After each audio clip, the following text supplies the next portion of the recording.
Hey, what's up guys? This is Anthony from Anthony's Customs, and for this video, we are doing the top 10 Marvel Legends of 2023. This is a particularly difficult year. I don't think Hasbro brought their A-game this year. There have been a few good figures for sure, but I don't think we had as many good ones to choose from as previous years. And I know there are waves hitting right now.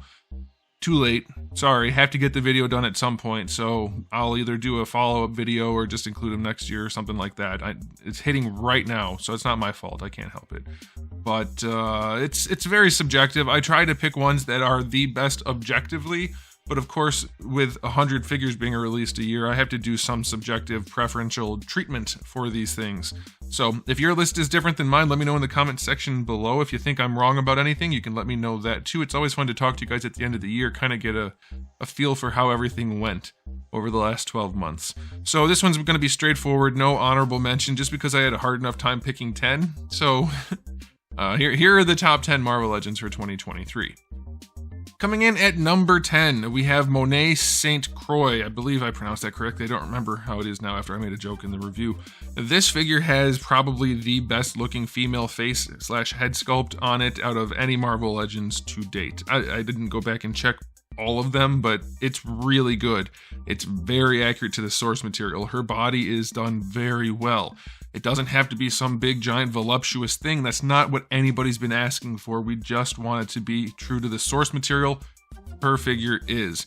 There's really only one downside to it other than lack of paint and general plasticiness, which is kind of Hasbro's MO, and that's her wrist things are kind of a pain in the butt to pose around, but otherwise, it's a really solid release. I mean, it's not the most impressive design in the world. That's not Hasbro's fault, but that's why it's only number 10. Still, one of the best head sculpts and a generally good figure that's accurate to the source material.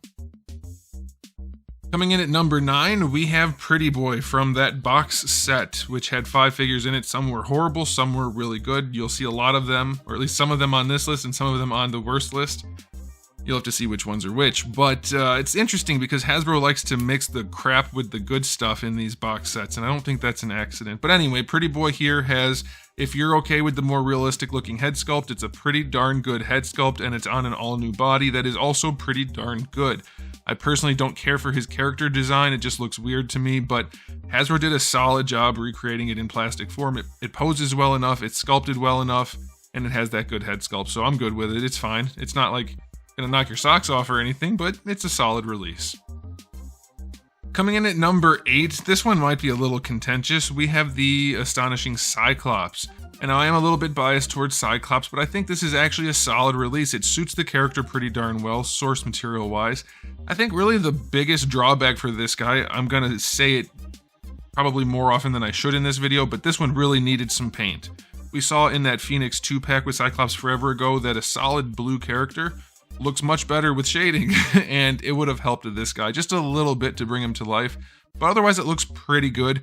He doesn't have an energy effect that would have been particularly good for him, but still it's a nice looking version of Cyclops. It's a good replacement for his previous version, and it's a nice addition to the collection. Again, nothing special, but it's solid. It's good enough, and that's kind of what this list is. It's like, I don't know, 5 or 6 good enough figures, and then a couple that stand out. I did my best, alright? I'm not the one making the figures, I'm just making the list. Alright, coming in at number 7, we have Blade. This one also might be contentious because he does have problems. Only the yelling head, that's a problem. Arms don't go down all the way, that's a problem. But you can get them down far enough, and I would argue that Blade bearing his fangs is more reasonable than most characters having an open yelling mouth only. Don't get me wrong, he should have had an alternate head. He should have been better in the arms and things like that, but for being a kit bash and some new parts, I think this is a pretty good release, and it definitely leans more heavily to the stylized comic look rather than the cosplay look. It's not a perfect figure, don't get me wrong, but I think given what Hasbro has produced this year, he is a standout. There's a lot to like about this release, and a lot of the concepts and practices that went into this one would be very nice to see going forward in more figures, and just take away the bad things from it, and then we'd be aces all the way down the line. Alright, coming in at number 6, we have the OG Iron Man, which I think, like, okay, so I know a lot of people really liked this one, and it's a fine release. There's a lot to like about it. I do still think it should have been painted better, painted differently, because the paint apps they put on there, you can't really see them. And you can make the case that it shouldn't be shiny, that's fine, but it does have lines and things on it in the comic that the figure doesn't have, obviously. So I think they could have brought it to life a little bit better. That being said, for what it is, they did a pretty good job. It's faithful enough sculpt-wise to the source material. It poses well enough. It is a new sculpt, so yeah, it's a good release. It's not like the best Iron Man ever, but for what it is, I think they did a decent job. It's just that paint job is just so, like, the little scuffs on it, you can barely see them. It was a waste of budget, if you ask me. Okay, anyway, moving on to number 5, we have the Daredevil Elektra. This figure surprised me. I didn't think I would like it, and it does have flaws, of course. A lot of new sculpt, though, and it poses well, and it's dynamic, and it looks pretty good. There's not a whole lot to complain about. It really is just going to come down to it's too plasticky, too much, not too much, too little paint. Yeah, right, too much paint from a Hasbro? I don't think so. Too little paint, you know, things like that, the usual, but it comes with a decent enough spread of accessories and a nice sculpt, and it poses well. That's really all you need from Marvel Legends. Granted, if they're going to keep the prices up between 25 and 30 bucks, I think we could ask for a little bit more, but this is a good example of how they should make more of their releases on a regular basis, and it would still be profitable for them, and we'd probably be buying more of them at full price than for $5 at Ollie's.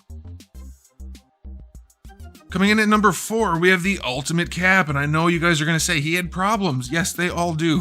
There's nothing I can do about it. He had the wrong color gloves. He had some issues here and there, but he's still, for Marvel Legends, a standout by a lot. It's one of the best sculpts they've done, and the paint job is enough to carry it through. It definitely could be better. I feel like I could say that about every release they have. Like, I don't think Hasbro has done a figure that couldn't be better, at least in some significant way. But he's a good one. It's a good cap. It's probably the best cap sculpt they've done, if you ask me.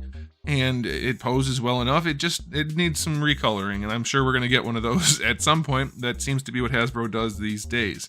All right, in at number 3, we have the Walmart exclusive Lizard. I forgot this guy came out this year. I thought it was last year.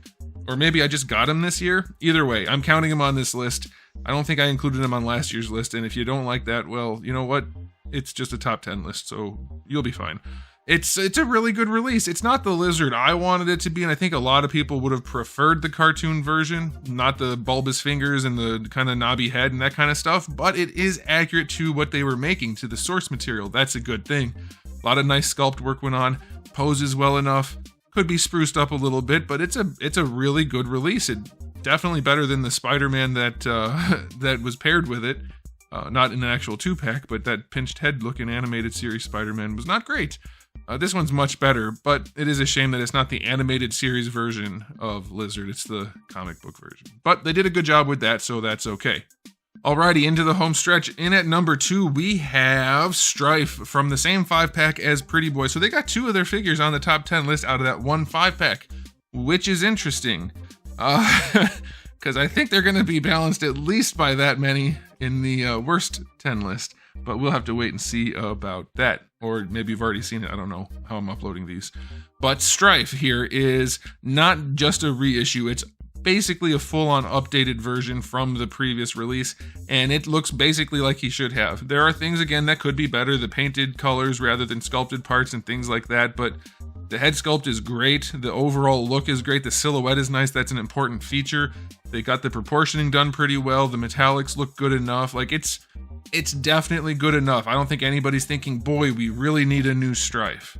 I would still like one that matches the comics a little bit closer, but it's definitely solid enough. It's going to hold us over until maybe somebody like Mafex makes one. But it's definitely a good one. A good release. Definitely one of my favorites for the year. I'm saying definitely a lot. Has anybody seen the movie Rain Man? Okay. I haven't been sleeping. Time to move on to number 1. It is Spiral. It's just, they did everything right other than it needs more paint. And I think that's fine. I guess actually I think it's missing like an accessory, if I remember correctly. I don't know, it's been a while. But it's exactly what it should be. There's new sculpt where there needs to be new sculpt. The articulation is a little gummy, but it still works. Like, it poses well enough. It's a very, very strong release. And for Hasbro standards, it's excellent. Across other lines, other companies, it's nothing to shake a stick at. But, like, even Hasbro's G.I. Joe line makes all of these figures look bad, frankly. But not every one of them, by the way, just Some of the G.I. Joes are really good. But anyway, this Spiral's a good one. I would say either Spiral or Strife. They're kind of interchangeable for me on this list. But it captures the character, just like I said for Strife. I don't think we need a new Spiral probably for 10 years. Until Hasbro comes up with some new way to market old engineering. Oh man, pinless joints. Anyway, it's a good release, just like Strife. Either one of those you guys can pick. Those are my number 1 and 2 in any order you like. And that's my top 10 list. So let me know what you guys think about it in the comment section below. It wasn't the best year for Hasbro, that's for sure. I would like nothing more than for Hasbro just to release awesome figure after awesome figure.